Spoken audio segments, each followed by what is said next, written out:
La CNA, accanto alle imprese e alle famiglie, offre un servizio gratuito di consulenza legale. Un crescente numero di imprenditori e famiglie, anche per effetto dell'attuale crisi economica determinata dalla pandemia, stanno vivendo un forte disagio e faticano a onorare i debiti contratti. Per di più, come se non bastasse, dal 1° gennaio sono entrate in vigore nuove e stringenti regole comunitarie sulle esposizioni bancarie. La CNA provinciale di Agrigento, attenta alle dinamiche politiche sindacali ma all'opportunità di offrire strumenti operativi, mette a disposizione uno sportello di consulenza per orientare gli artigiani, le piccole imprese e il consumatore a gestire eventuali situazioni di criticità. Questo è un servizio che la CNA provinciale di Agrigento mette a disposizione delle imprese e delle famiglie in questo particolare momento di difficoltà, di crisi economica determinata anche dalla pandemia. E alla luce di questi disagi, di questi momenti davvero di grande criticità,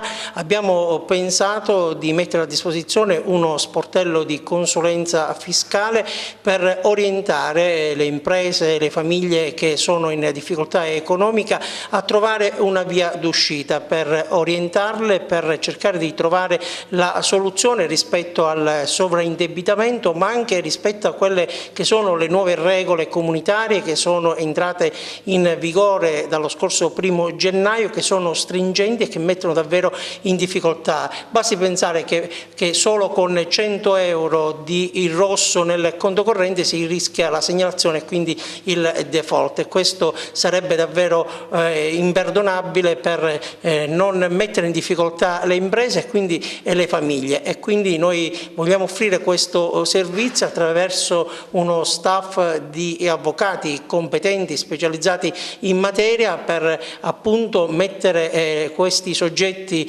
sovraindebitati nelle condizioni di poter uscire da questo tunnel e soprattutto di poter essere reinserite nel tessuto sociale, economico, a salvaguardia della serenità personale, familiare e aziendale. CNA è accanto alle imprese e alle famiglie perché noi vogliamo essere a sostegno del tessuto socio-economico, che è importante soprattutto in questo momento di grande disagio. Il servizio, lo sportello, sarà attivato a partire dal 15 febbraio, quindi da metà febbraio. Ci siamo affidati a un team di avvocati specializzati, con in testa l'avvocato Giuseppe Sciascia Cannizzaro, poi con gli avvocati Carmelo Bruno e Maria Antonella Cimino, che saranno a disposizione perché abbiamo istituito una convenzione con questo staff di avvocati, e quindi un servizio che offriamo alle imprese e alle famiglie qui all'interno della struttura con appuntamenti. Chi è interessato può chiamare allo 0922 59 55 11, un nostro operatore sarà a disposizione e poi avremo la possibilità di metterla a contatto con i nostri legali.